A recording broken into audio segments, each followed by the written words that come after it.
Olá, queridos irmãos, Deus abençoe a todos, bem-vindos mais uma vez ao nosso canal Vem Pensar TV, e nós queremos neste vídeo dar sequência ao nosso estudo sobre o arrebatamento da igreja.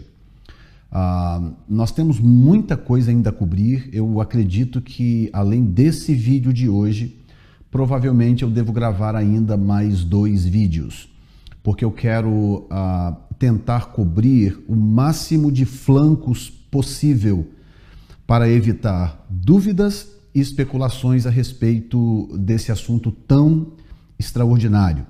Bom, nesse terceiro vídeo eu quero tratar especificamente a respeito do momento profético do arrebatamento. Existe um momento para acontecer o arrebatamento da igreja. E esse momento profético é um momento extremamente importante porque ele determina se o arrebatamento será pré-tribulacionista, mid-tribulacionista ou pós-tribulacionista. Na verdade, existem 5 teorias, já vamos falar sobre isso, vamos entrar logo no assunto, vamos falar sobre as 5 teorias a respeito do arrebatamento. Mas eu quero, logicamente, começar com vocês lendo um texto da Palavra de Deus que está no livro de 1 Tessalonicenses, capítulo 4, do versículo 13 em diante, que diz assim o texto: Não quero, porém, irmãos, que sejais ignorantes acerca dos que já dormem, para que não vos entristeçais como os demais que não têm esperança. Porque se cremos que Jesus morreu e ressuscitou, assim também aos que em Jesus dormem, Deus os tornará a trazer com ele. Dizemo-vos, pois, isto pela palavra do Senhor, que nós, os que ficarmos vivos para a vinda do Senhor, não precederemos os que dormem, ou seja, não será antes deles. Porque o mesmo Senhor descerá do céu com alarido, e com voz de arcanjo, e com a trombeta de Deus, e os que morreram em Cristo ressuscitarão primeiro. Depois nós, os que ficarmos vivos, seremos arrebatados juntamente com eles nas nuvens, a encontrar o Senhor nos ares, vírgula, e veja bem, e assim estaremos sempre com o Senhor. Muito bem. Eu vou novamente trazer o texto na tela de vez em quando, porque eu quero, antes de nós entrarmos aqui na apostila, no estudo que está preparado aqui, que eu quero compartilhar com vocês, eu quero mostrar para vocês algumas coisas nesse texto que muitas vezes nós deixamos passar quando nós o lemos rapidamente, né? A Bíblia não é um livro para se ler rapidamente. A Bíblia é um livro para ler com calma, pausadamente, com cuidado, com zelo, com carinho. Aqui está a revelação do Criador, do Deus Todo-Poderoso. Portanto, ler um texto desse correndo é realmente um desperdício tremendo. Então, veja bem, a coisa começa com uma palavra de esperança de Paulo com relação às pessoas que estavam tristes ou preocupadas com aqueles que já haviam morrido, porque essa tese de que morreu, acabou, morreu, desapareceu, essa tese é antiga, e muita gente já estava preocupado com isso, e Paulo, então, começou a abordar o assunto. Então, olha bem, o assunto do arrebatamento que Paulo traz aqui, parte de uma preocupação de Paulo de orientar as pessoas com relação à ressurreição dos mortos. Você vai entender por que isso é importante depois, quando nós chegarmos nesse ponto, ok? Então, ele começa o assunto e diz: porque se cremos que Jesus morreu e ressuscitou, assim também aos que em Jesus dormem, Deus os tornará a trazer com ele. Então, nós temos o fundamento da ressurreição dos mortos na ressurreição de Cristo, ou seja, haverá uma ressurreição de mortos porque Cristo ressuscitou dentre os mortos. Então, a vitória de Jesus sobre a morte é a garantia da ressurreição de mortos. Então, ele diz no verso 15 que dizemo-vos, pois, isto pela palavra do Senhor, que nós, os que ficarmos vivos para a vinda do Senhor, não precederemos os que dormem.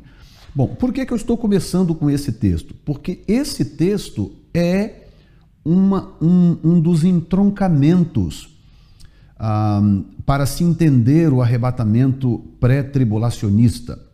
Porque o que acontece? As pessoas leem esse texto aqui e aí elas vão para Apocalipse capítulo 20, versículos 5 e 6, aonde aparece a primeira ressurreição.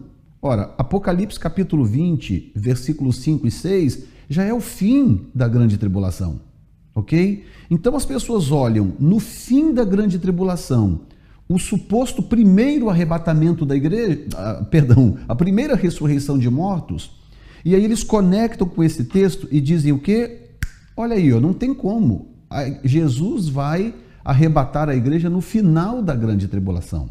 Bom, mas a razão para esta confusão, eu quero chamar assim de confusão, é o desconhecimento da lei da colheita. E eu não vou falar profundamente sobre a lei da colheita nesse vídeo, porque eu vou gravar um vídeo só para falar sobre esse assunto.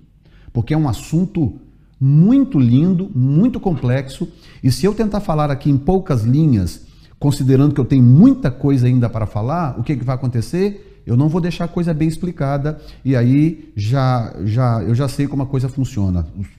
Vai chover de comentários, chover de perguntas, chover de reclamações, etc. Então, eu vou dar uma pequena pincelada quando nós chegarmos nesse ponto, mas eu vou gravar um vídeo só para falar a respeito da colheita, tá? Nós vamos a fundo na questão da colheita de Israel. E por que estudar a colheita de Israel, já que nós estamos falando de arrebatamento da igreja e estamos falando de ressurreição de mortos? Porque foi o próprio Cristo que fez essa analogia. Ele olhou para os campos e disse: olhem para os campos, vejam como eles estão brancos. Estão vendo os campos brancos? Sim, estamos vendo, Senhor. Rogai ao Senhor da seara para que envie ceifeiros para a sua seara. Bom, quando Jesus usa a colheita de Israel, a plantação de Israel, como analogia para a colheita de almas, seja ela a colheita de almas aqui na terra, bem como o ciclo ou os ciclos da ressurreição de almas, porque ele está englobando tudo. Lembre-se que a coisa está conectada. Nós não precederemos os que dormem, mas os que dormem também não vão usufruir antes de nós. Eles estão agora no paraíso, mas no arrebatamento da igreja nós vamos nos unir nas nuvens. Esse é o encontro, porque haverá a ressurreição dos mortos, dos corpos daqueles que morreram, que agora estão em espírito no paraíso, mas haverá a ressurreição dos corpos e os nossos corpos serão automaticamente transformados e então nos encontraremos com eles e o Senhor nas nuvens, todo mundo com o corpo glorificado. Portanto, a colheita de almas engloba tanto os vivos quanto os mortos. E Jesus faz esta conexão, ou esta analogia, vamos dizer assim, como que deixando uma dica: estudem a colheita se vocês quiserem entender melhor a colheita de almas e a ressurreição de mortos. Muito bem, esse é um dos pontos que nós vamos voltar nele com muita clareza depois. No verso 16 diz: porque o mesmo Senhor descerá do céu. Aí aqui vem, eu quero colocar para você com muito carinho o versículo 16, eu quero que vocês acompanhem comigo, por favor. Olha bem, porque o mesmo Senhor descerá do céu com... Então ele vai citar agora, tá, 3 coisas. Eu quero que você acompanhe comigo o raciocínio. A Bíblia não é um livro de história qualquer, é a palavra revelada do Deus vivo. Tudo aqui importa, ok? Porque o mesmo Senhor descerá do céu com alarido. Ok.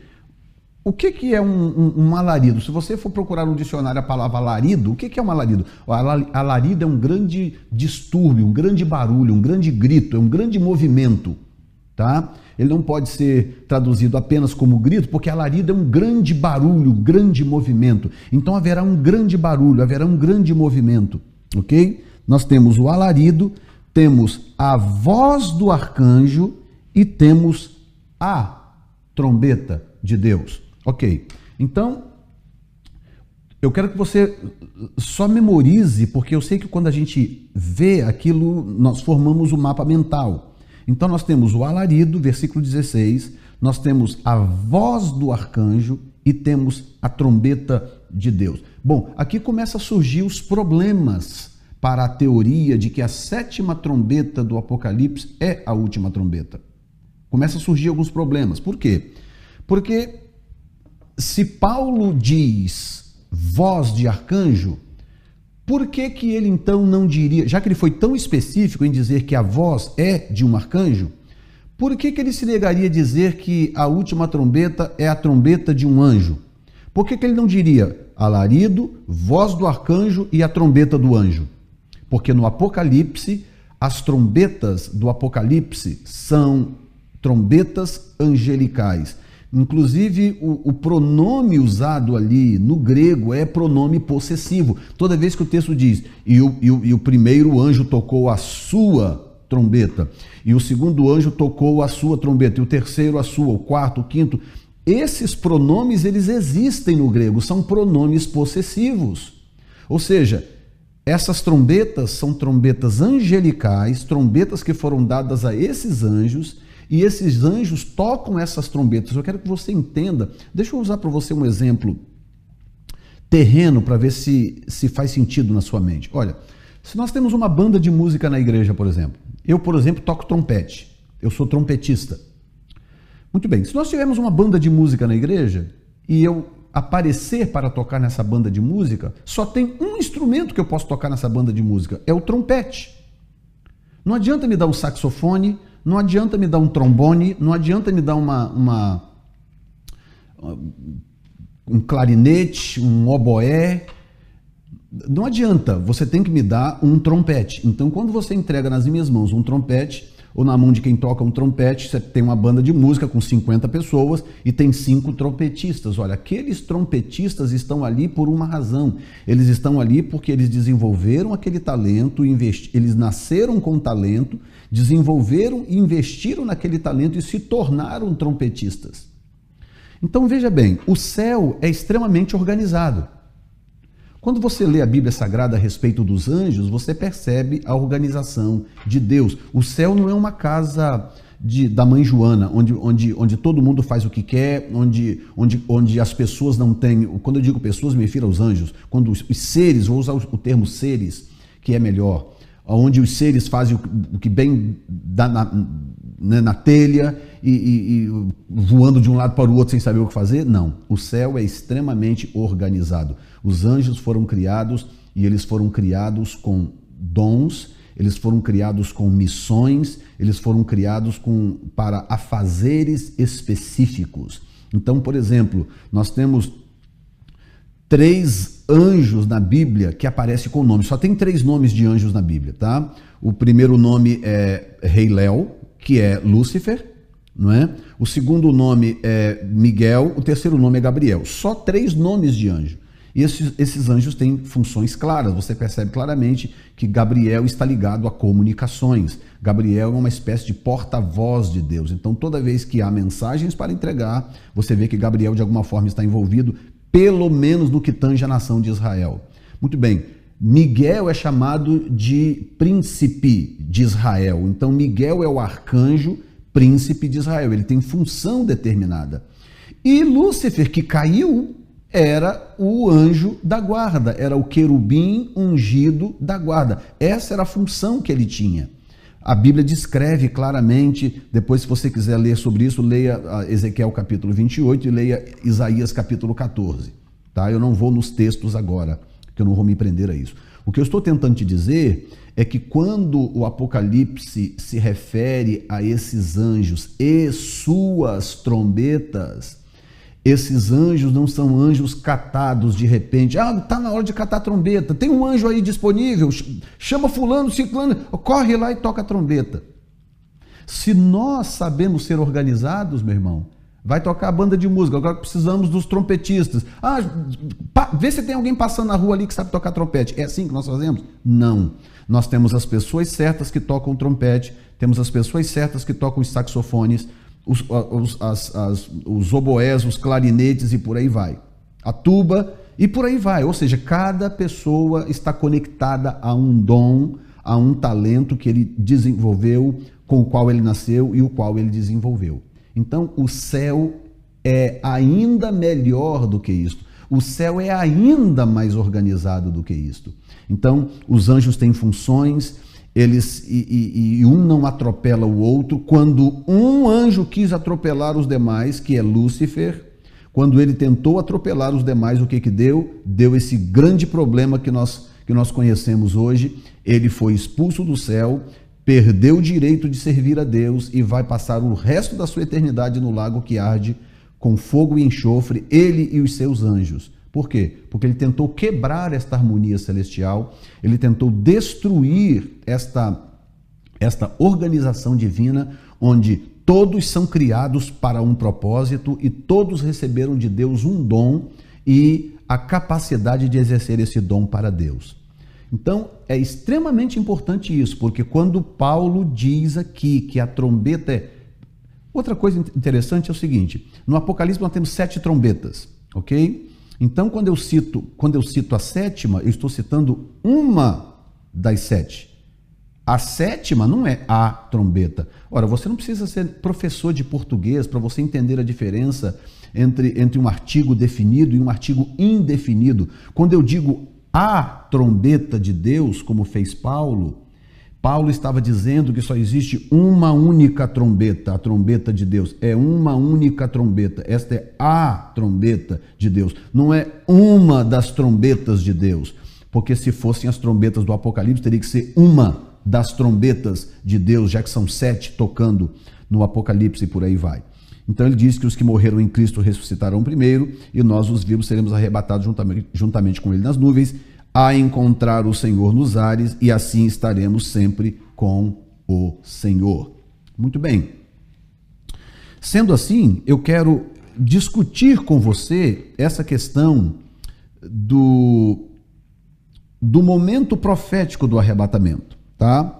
Nós já falamos os 2 primeiros temas, nós tratamos, na verdade, o primeiro tema, os 2 primeiros vídeos, que é o primeiro tema, nós falamos sobre a revelação de Paulo sobre o arrebatamento da igreja, mostrando biblicamente, com toda clareza, que a revelação do arrebatamento da igreja foi dada ao apóstolo Paulo.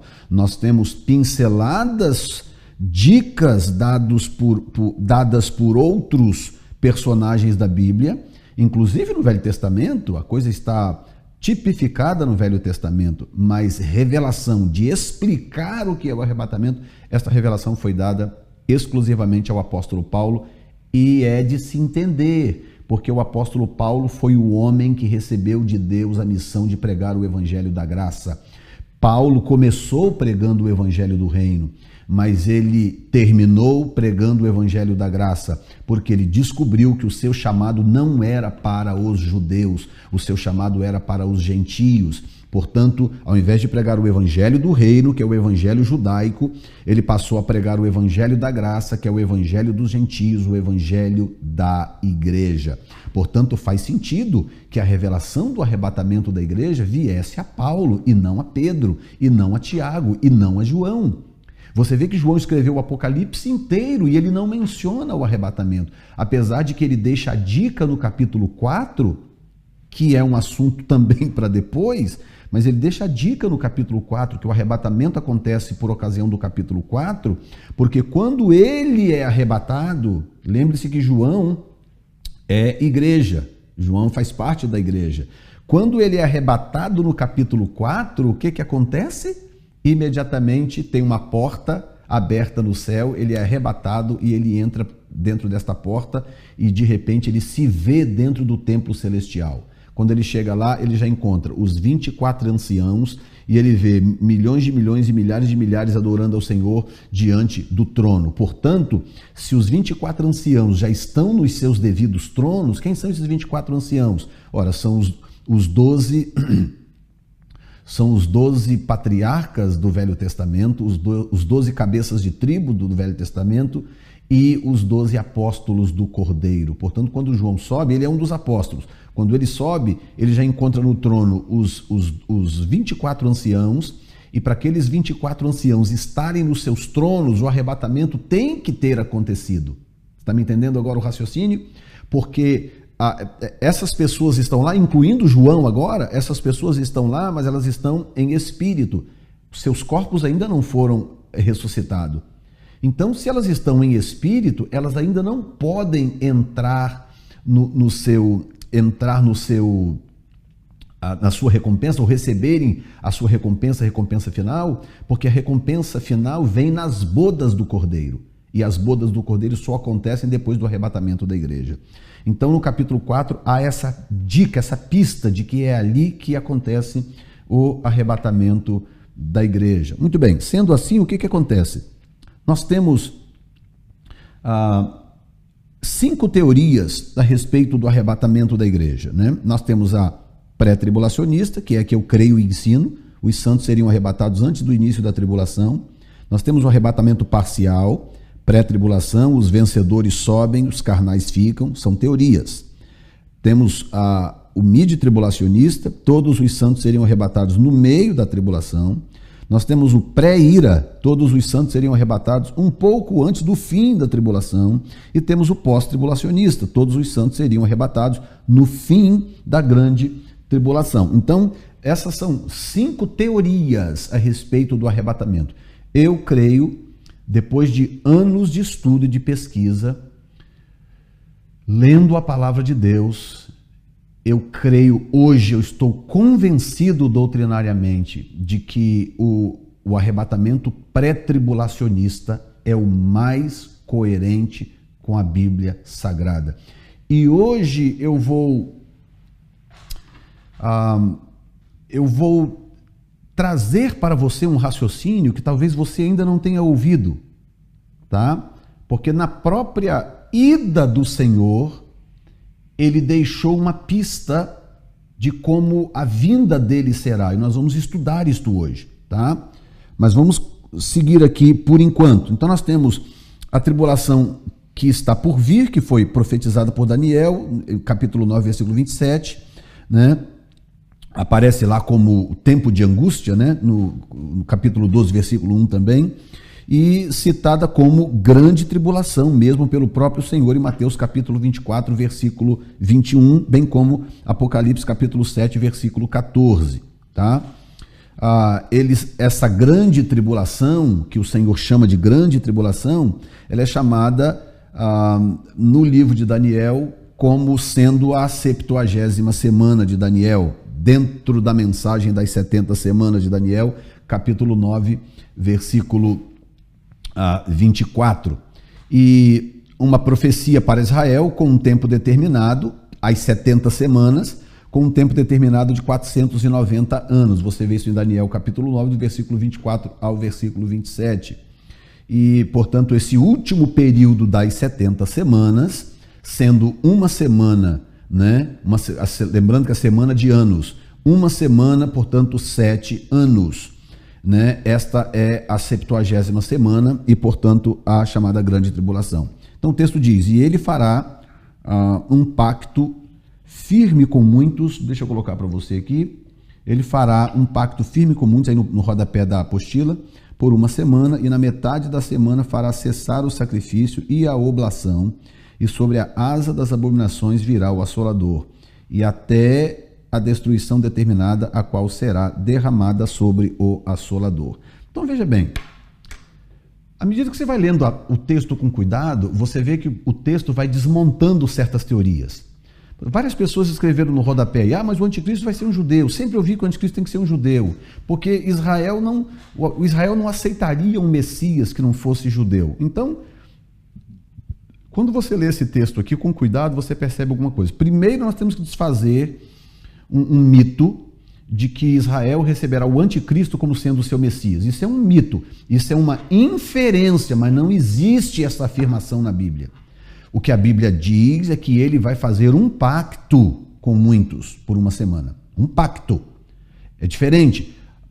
Subentende-se, eu confesso que eu aceito esta inferência como plausível, de que, devido a esse pacto, pode ser que Israel olhe esse cara e imagine que esse cara, então, é o Messias, o tão esperado Messias da nação. Mas eu tenho que ser justo com o texto em dizer que o texto não diz isso. O texto não diz que Israel vai receber o anticristo como sendo o seu Messias. Segundo lugar, é que para haver um pacto, um acordo de paz, tem que haver litígio. Tá certo? Ora, como que o anticristo pode ser um judeu e como que um judeu vai fazer um pacto de paz com o seu próprio povo de Israel? Como? Se não houver litígio, não há pacto. Então, para que o anticristo seja um judeu, ele tem que ser um judeu em guerra com Israel, para ele conseguir promover um acordo de paz com Israel. Então, essas coisas não fazem sentido, elas não batem quando você analisa o texto bíblico com cuidado e respeitando a exegese do texto, da forma como o texto flui, tá?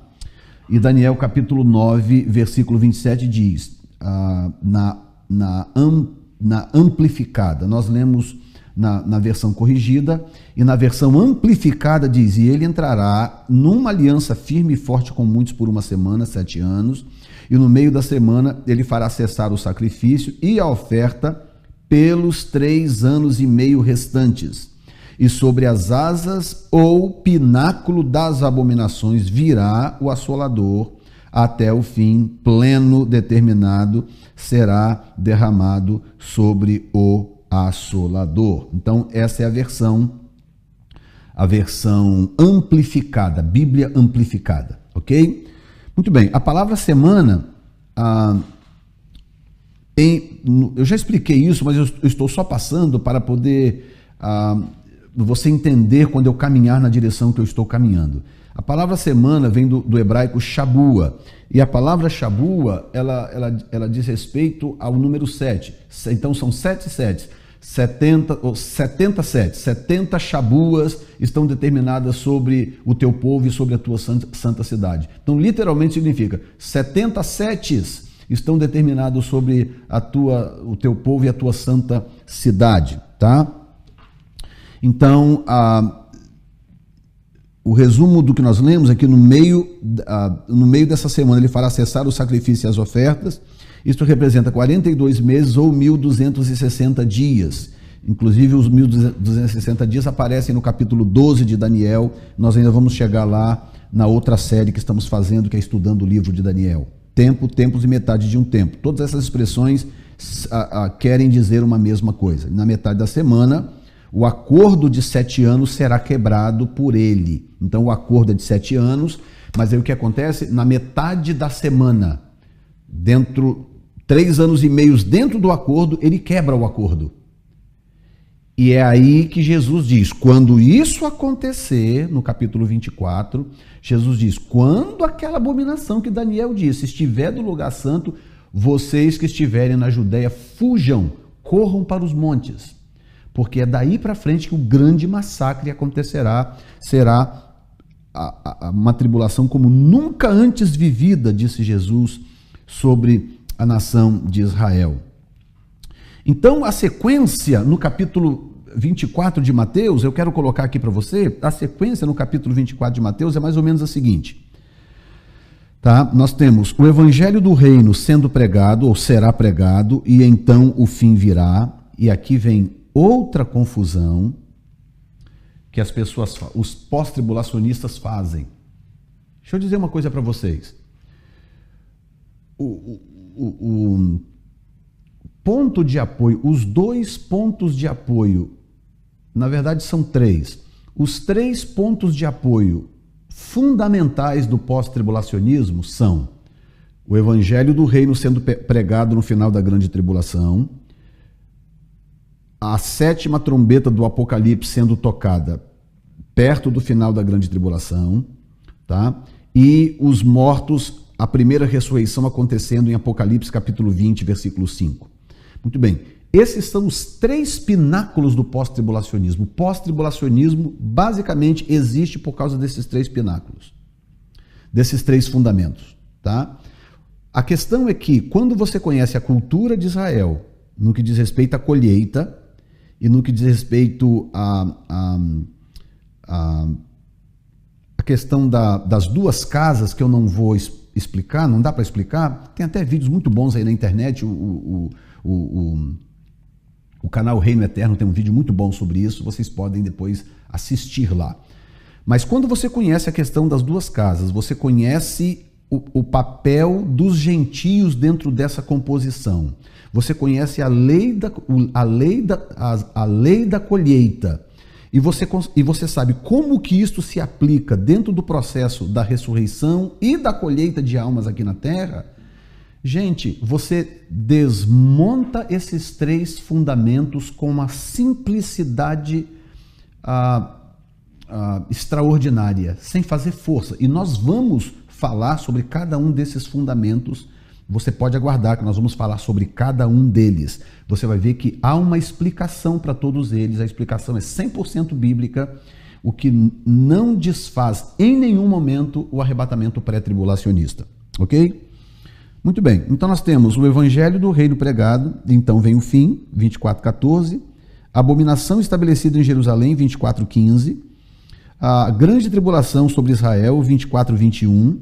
Um falso profeta que faz sinais para enganar o povo, capítulo 24, versículo 24. Você vê que é a mesma sequência do Apocalipse. Atividades cósmicas acontecendo próximo do fim da tribulação, Mateus capítulo 24, versículo 29. E os poderes do céu sendo abalados, no capítulo 24, versículo 29 e versículo 30. Então, dentro do Apocalipse, deixa eu colocar de novo lá para você. Ok. Diz, a igreja e as duas testemunhas são arrebatadas. Nós temos no capítulo 4, versículo 1, o que eu disse que é uma pista muito forte de que esse é o momento do arrebatamento da igreja. E temos as duas testemunhas sendo arrebatadas no capítulo 11, versículo 12. E eu sei que há teses diversas de quem são essas testemunhas e tal, mas do meu ponto de vista, não há outra opção a não ser serem duas pessoas realmente de carne e osso, mesmo que elas venham do céu, mesmo que sejam Elias e Moisés, mas duas pessoas, porque o texto é muito claro, os corpos dessas pessoas serão deixados em praça pública, expostos por 3 dias. Quando a Bíblia é muito específica, muito direta a respeito de um acontecimento, eu tenho que ter muito cuidado ao alegorizar essas coisas. Muito cuidado. Eu fico impressionado como algumas pessoas têm a facilidade de alegorizar determinados assuntos na Bíblia, que a Bíblia trata com minúcias de detalhes. Ora, para que a Bíblia vai descrever esse assunto de forma tão gráfica, se essas duas testemunhas não são duas pessoas que se pode matar e cujos corpos podem ficar expostos? Ora, será que a Bíblia está tentando então me confundir? Não faz sentido. Então, muito cuidado para não alegorizar aquilo que a Bíblia está tratando de forma literal. Nós temos que ter cuidado com isso, tá? Então, nós temos a abominação, né, que é a imagem da besta, capítulo 13, versículo 14 e 15. Nós temos os judeus fugindo na segunda metade da grande tribulação, capítulo 12, versículo 6. O falso profeta assumindo a proeminência com sinais de mentira, capítulo 13, versículos 11 a 18. Atividades cósmicas, né, que ocorrem durante o julgamento, 16, 2 a 17. E o retorno de Cristo com os anjos do céu, capítulo 19, versículo 11 e 16. E aqui já... nesse caso, já o retorno visível de Cristo, né? Já voltando com os anjos e com a igreja, né, do meu ponto de vista pré-tribulacionista, que estará acontecendo no final da grande tribulação. Então ele volta já com a igreja que já está arrebatada, ele volta com a igreja e com os anjos no final da grande tribulação, para então socorrer Israel da aniquilação. Porque se Jesus não viesse no final da grande tribulação, Israel seria aniquilado, e a palavra de Deus, as promessas de Deus cairiam por terra. Israel não pode ser aniquilado, Israel não pode ser destruído, porque a palavra de Deus está empenhada sobre a nação de Israel, de que eles serão um sacerdócio eterno, e eles serão realmente um sacerdócio eterno, ok? Muito bem. Capítulo 3, eu quero falar com vocês sobre a angústia de Jacó. Eu quero trazer um entendimento a esse respeito. A última semana é a grande tribulação, também chamada de angústia de Jacó. Veja bem, Jeremias 30, versículos 6 e 7. Perguntai, pois, e vede se um homem pode dar à luz. Por que, pois, vejo a cada homem com as mãos sobre os lombos, como a que está de parto? Por que empalideceram todos os rostos? Porque aquele dia é tão grande que não houve outro semelhante. É tempo de angústia para Jacó, todavia há de ser livre dela. Ok. Angústia de quem? Angústia de Jacó, não é isto? Muito bem. Se é angústia de Jacó, o que a igreja vai estar fazendo aqui? O que a igreja vai estar fazendo aqui durante a grande tribulação, se a angústia é de Jacó? E olha a coerência, tá? Daniel capítulo 9, quando chega no momento das semanas, 70 semanas estão determinadas sobre o teu povo e sobre a tua santa cidade. As 70 semanas estão determinadas sobre Israel e sobre Jerusalém.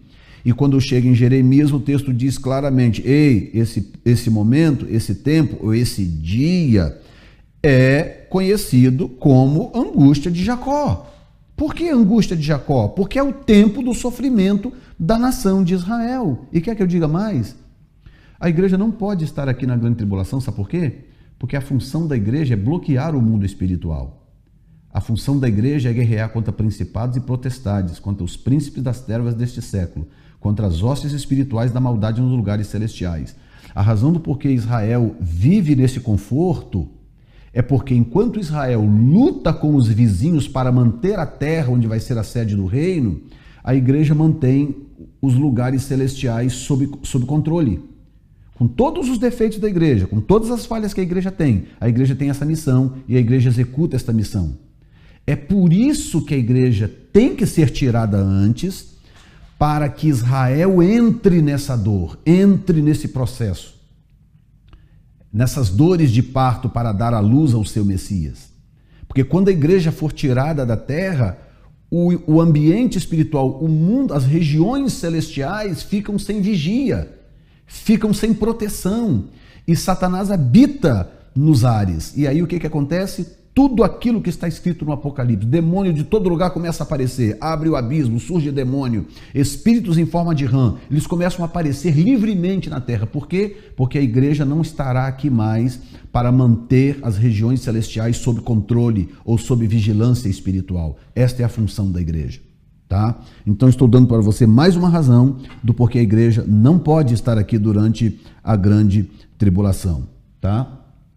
Então, essa chamada angústia de Jacó está ligada à analogia da experiência de Jacó em se casar com Raquel, né? O sofrimento dele de 7 anos, uma semana, 7 anos, para se casar com Raquel, e foi enganado, recebeu Lia. E aí teve que trabalhar mais 7 anos, mais uma semana, para servir ao seu sogro, então para ter a mulher amada, a mulher escolhida, que era Raquel. Então é uma analogia a essa angústia de Jacó, ok? Isso está em Gênesis capítulo 29, versículos 27 e 28, ok?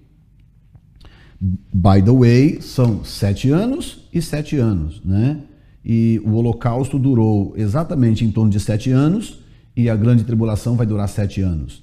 Então você vê que Israel passa por essa angústia de Jacó, um período de 7, outro período de 7, se você usar o tempo do holocausto como um tempo de dor, porque eu acredito que a Segunda Guerra Mundial, depois da grande tribulação, talvez tenha sido o maior sofrimento experimentado pelos judeus. A grande tribulação vai ser ainda pior, porque Jesus disse que nunca houve e jamais haverá um tempo como aquele, no caso da grande tribulação.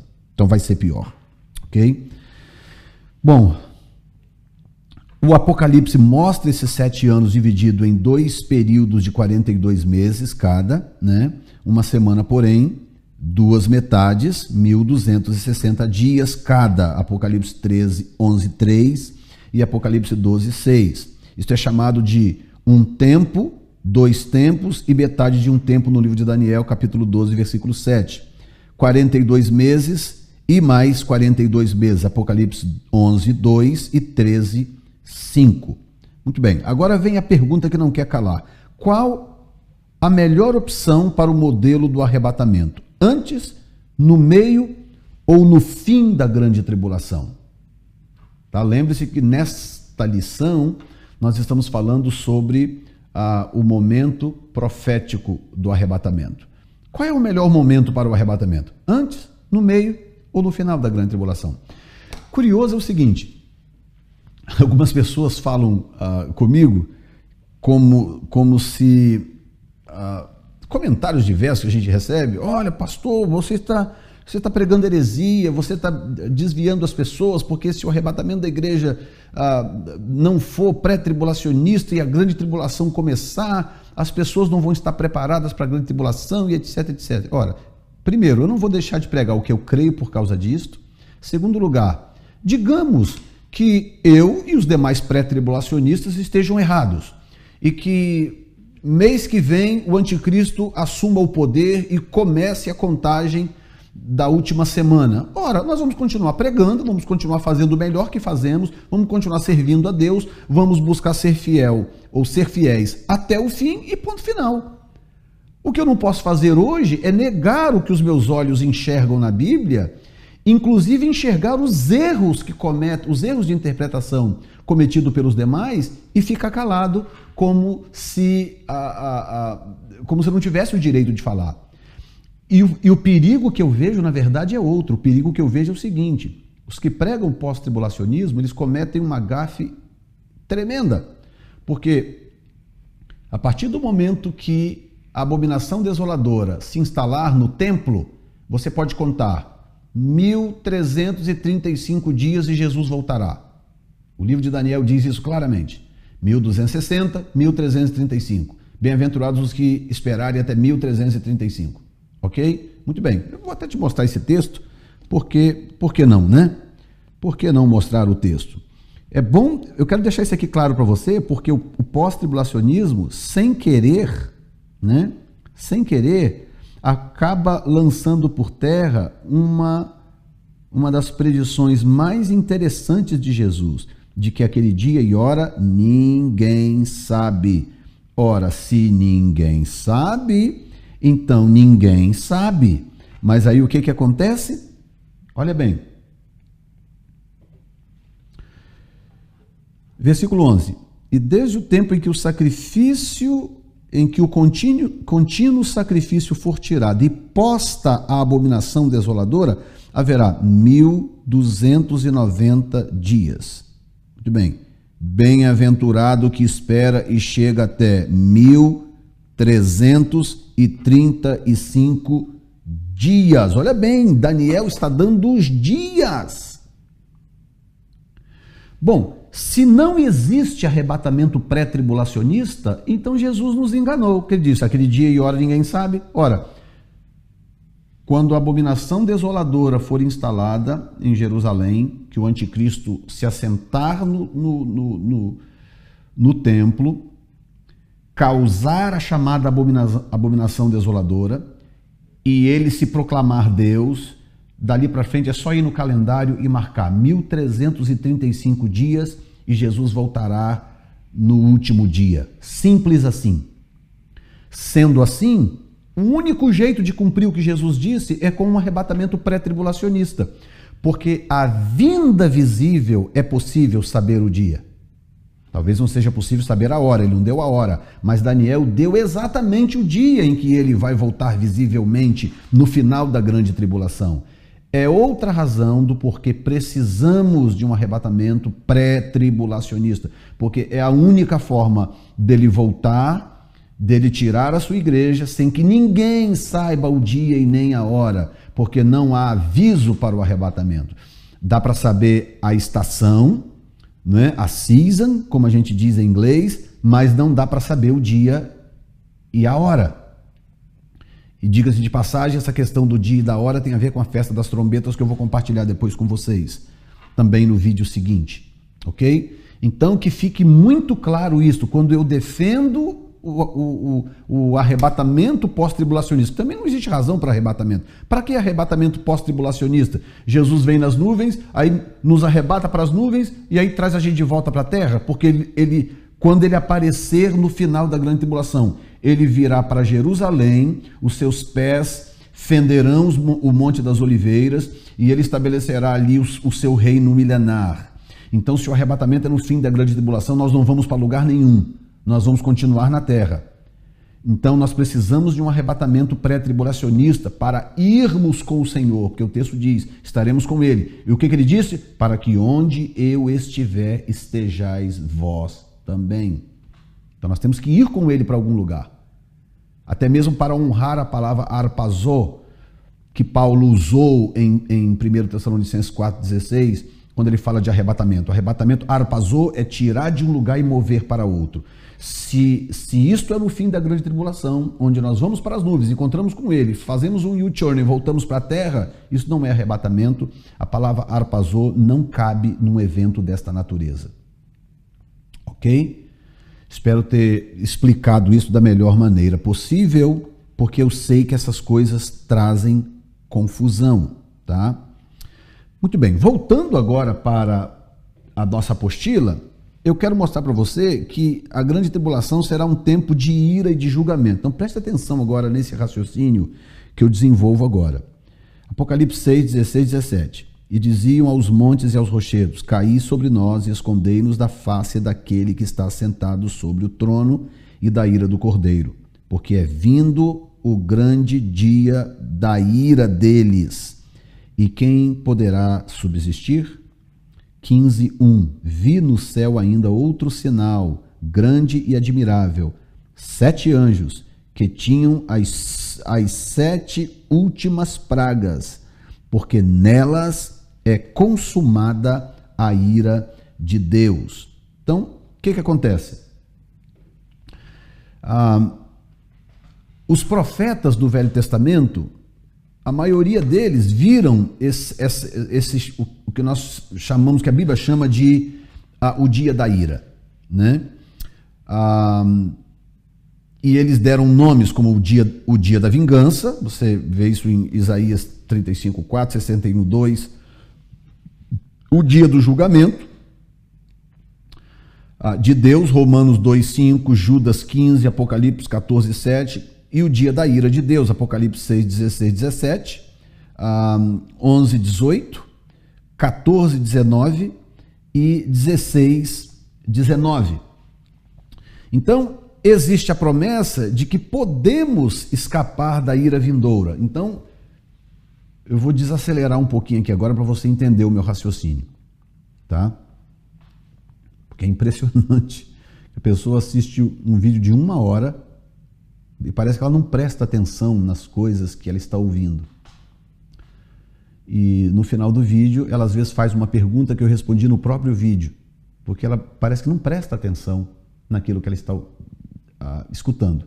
Outros assistem tudo, mas não captam a mensagem, tá? Então eu vou desacelerar um pouquinho nesse ponto, porque eu acho que é importante isso. Veja bem, existe a promessa de que vamos escapar da ira vindoura para a igreja, ok? Então veja bem, Lucas 21, 36, deixa eu colocar na tela para você, Lucas 21, 36, vigiai, pois, em todo o tempo, orando para que possais escapar de todas estas coisas que hão de acontecer e estar em pé na presença do Filho do Homem. Então, a ira de Deus está reservada para os seus inimigos, Naum 1:2. A ira de Deus é revelada contra o ímpio, Romanos 1:18. E os justos não foram destinados à ira. E esse texto aqui eu tenho que colocar na tela para você, tá? 1 Tessalonicenses 5:9. Então vamos lá. 1 Tessalonicenses 5:9. Por que é importante entender isso que eu estou te falando? Porque isto interfere na nossa interpretação do que estamos ministrando. Porque Deus não nos destinou para a ira, mas para a aquisição da salvação por nosso Senhor Jesus Cristo. Muito bem, não fomos destinados para a ira. Os judeus poderão fugir do ápice da ira, Lucas 3:7, e a igreja escapará. Então agora vamos ver alguns textos. Preste atenção, estão todos na tela para você acompanhar, anotar e ler na sua Bíblia, ok? Escrituras que revelam o plano de Deus de fazer os santos escaparem da ira.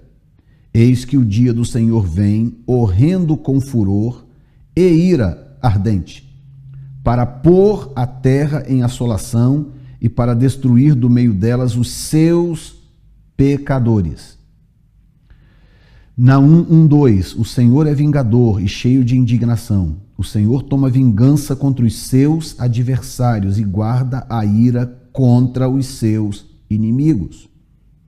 Mas vendo ele muitos dos fariseus, Mateus 3:7, e dos saduceus que vinham ao seu batismo, disse-lhes: raça de víboras, quem vos ensinou a fugir da ira vindoura? João 3:36, quem crê no Filho tem a vida eterna.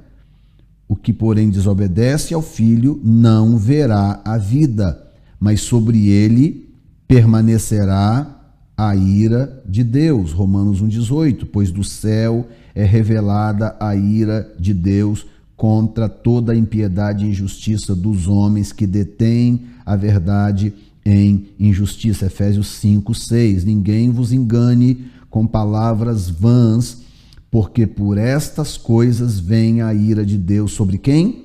Sobre os filhos da desobediência. Então, nós temos, eu coloquei alguns apenas, eu poderia ter colocado aqui muito mais, muitos outros textos que apontam para o fato de que há o dia da ira, e que esse dia da ira está reservada para o mundo e para o povo de Israel como nação. É bom entender isto. Muitos judeus serão arrebatados antes. Judeus messiânicos que creram em Jesus irão com a igreja. Portanto, esse tempo da ira é sobre a nação. 70 semanas estão determinadas sobre o teu povo e a cidade, e sobre a tua santa cidade. Tá? É bom que fique claro isso. É o tempo de Deus tratar com Israel, e juntamente com Israel, Deus vai tratar com as nações.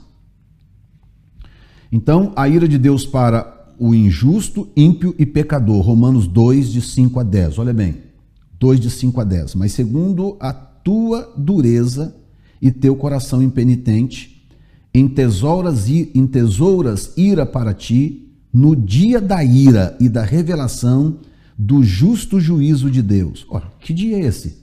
Se não for a grande tribulação, que retribuirá a cada um segundo as suas obras, a saber, a vida eterna aos que com perseverança e em favor o bem, procuram glória e honra e incorrupção. Mas ira e indignação aos que são contenciosos e desobedientes à iniquidade.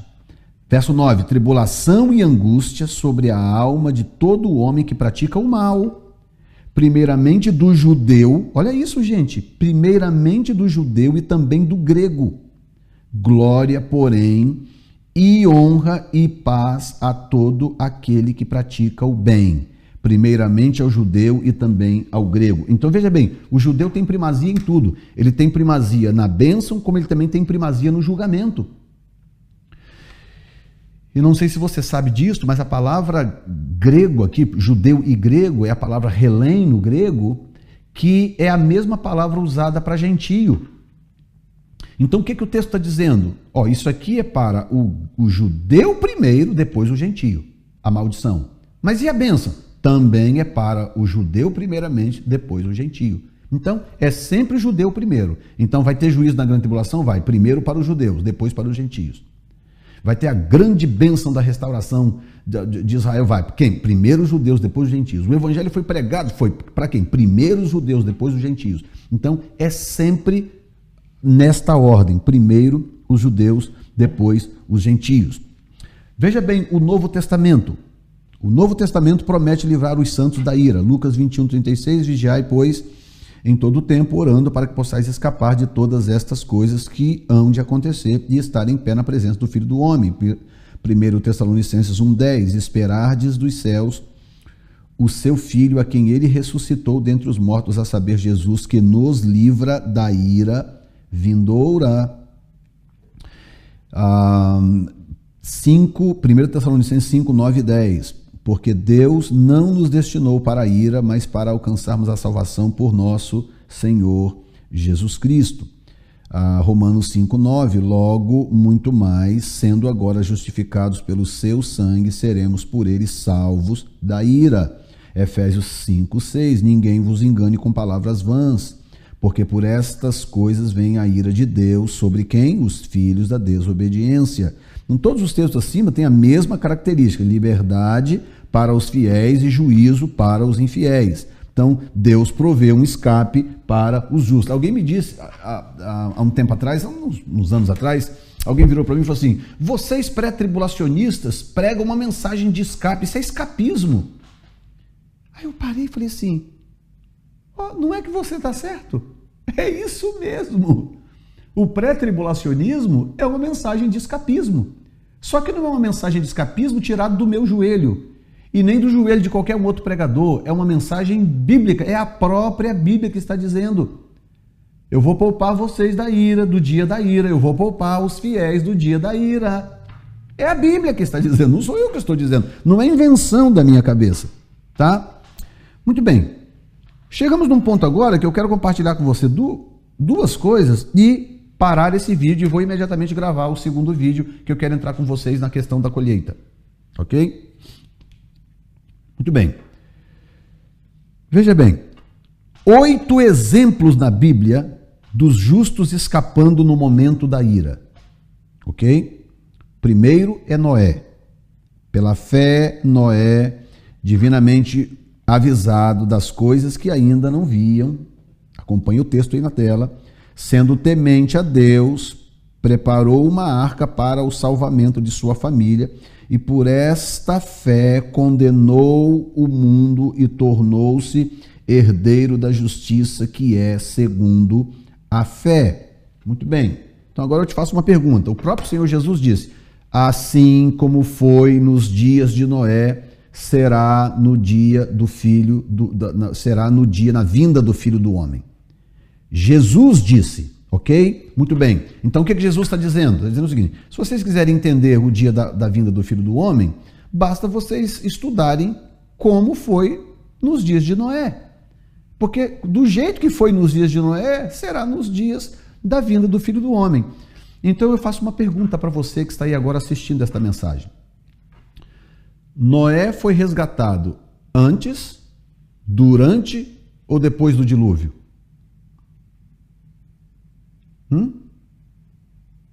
Antes do dilúvio, não é verdade? Deus não permitiu que caísse uma gota d'água enquanto Noé não estivesse salvo dentro da arca com a sua família.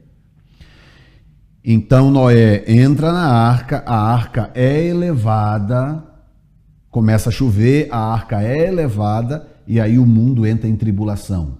Porque imagine os gritos horrendos, horríveis de Noé e sua família ouvindo lá fora, porque até que a água atingisse um volume que não tivesse mais para onde correr, essas pessoas tentaram de tudo, subir em árvore, correram para os montes, nadaram, tentaram de tudo. Então você imagine dias e dias Noé e seus familiares ouvindo aqueles gritos, socorro, Noé, me dá uma chance e tal, e gente chorando e morrendo, até que todos morreram.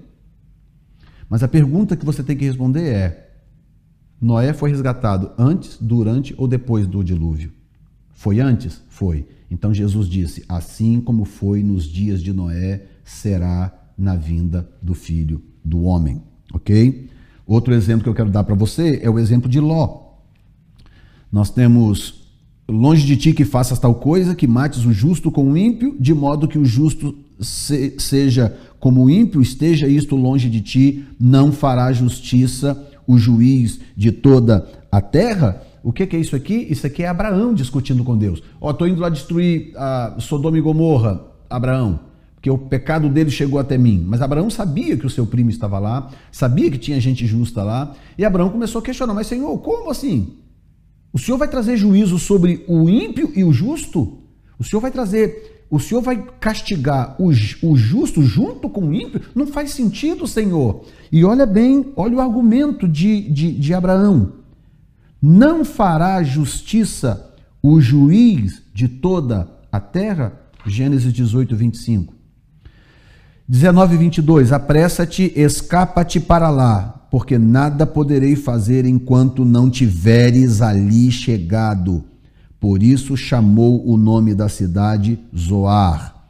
19, 29. Ora, aconteceu que, destruindo Deus as cidades da planície, lembrou-se de Abraão e tirou Ló do meio da destruição, ao subverter aquelas cidades em que Ló habitava. Muito bem, Jesus também comparou a vinda dele com Ló.